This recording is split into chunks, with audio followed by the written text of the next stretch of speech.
Chers étudiants, c'est avec plaisir que je vais vous présenter une série de cours de pédiatrie pour les étudiants en médecine. Le premier cours s'intitule Vomissement de l'enfant.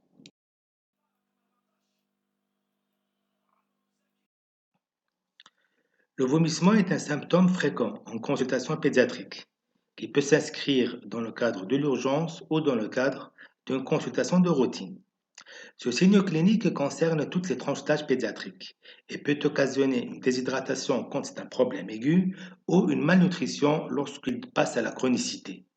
Les causes peuvent être d'origine médicale ou d'origine chirurgicale. Le vomissement est défini comme étant le rejet actif par la bouche d'une partie ou de la totalité du contenu de l'estomac et ou de l'intestin. C'est une action protectrice de l'organisme qui a pour but de protéger ce dernier. Il se distingue de la régurgitation ou du mérésisme qui constituent des actions passives et qui consistent en une simple remontée du contenu gastrique vers l'arrière-gorge ou la cavité buccale. Comme vous le remarquez sur cette plaque, vous allez déduire que le mécanisme du vomissement est essentiellement d'origine centrale. Dans le tronc cérébral se trouve le centre du vomissement qui reçoit des informations du cortex, de la pression des ventricules cérébraux, des viscères et d'une zone de chimiorécepteurs. Il envoie des efférences vers le tube digestif, plus particulièrement vers le duodénum. Le vomissement est un réflexe viscéral qui est intégré dans le bulbe rachidien au niveau du centre émétique ou centre du vomissement, de la formation réticulée. En premier lieu, le réflexe provoque une salivation et une sensation de nausée. Ensuite, un mouvement antipéristaltique provoque le reflux du contenu de l'intestin et ou de l'estomac. Ensuite, si le sujet est conscient, un réflexe ferme la glotte et bloque les voies aériennes supérieures, empêchant ainsi les fausses routes. Les muscles de la paroi abdominale se contractent tandis que la cage thoracique est maintenue immobile et la pression intra-abdominale augmente. Enfin, le sphincter œsophagien inférieur, cardia, et l'œsophage entier se relâchent et le contenu gastrique est ainsi expulsé.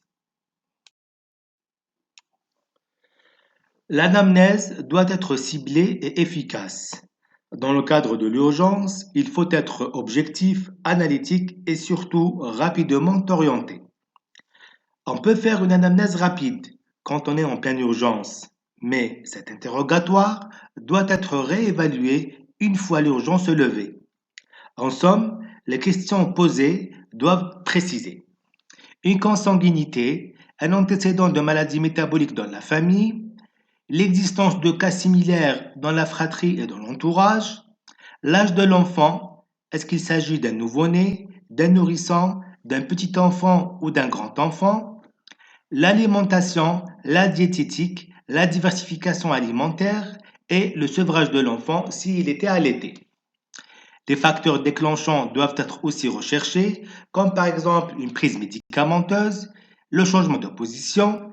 Ceci dit, il faut préciser, et c'est très important, le mode des débuts de ces vomissements. Est-ce que c'est des vomissements d'apparition aiguë ou subaiguë ou chronique? Il faut préciser également le délai d'apparition de ces vomissements par rapport à la naissance, surtout lorsqu'il s'agit du nourrisson, et plus précisément du jeune nourrisson.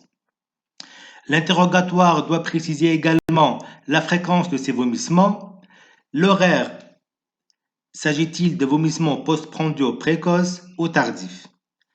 Il faut aussi qu'il précise le type de vomissement.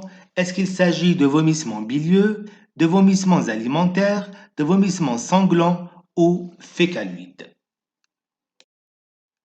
Toujours, toujours, dans la continuité de l'interrogatoire, il faut qu'on précise les signes digestifs associés: anorexie, troubles du transit, rectorragie, arrêt des matières et des gaz, etc.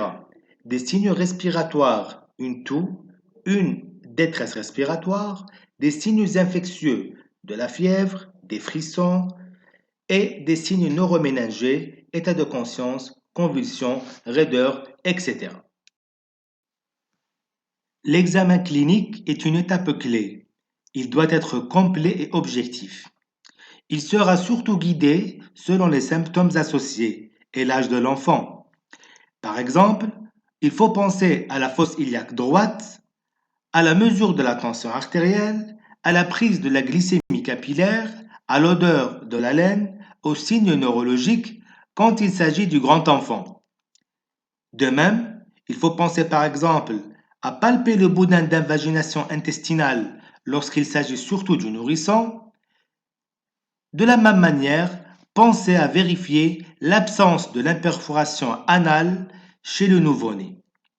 En somme, l'examen clinique doit renseigner sur l'existence ou pas de signes de déshydratation et ou de malnutrition, l'existence ou pas d'un foyer infectieux, par exemple ORL, l'examen neurologique, notamment rechercher les signes méningés, vérification des organes génitaux externes et vérifier surtout leur normalité. L'examen digestif doit être très prudent.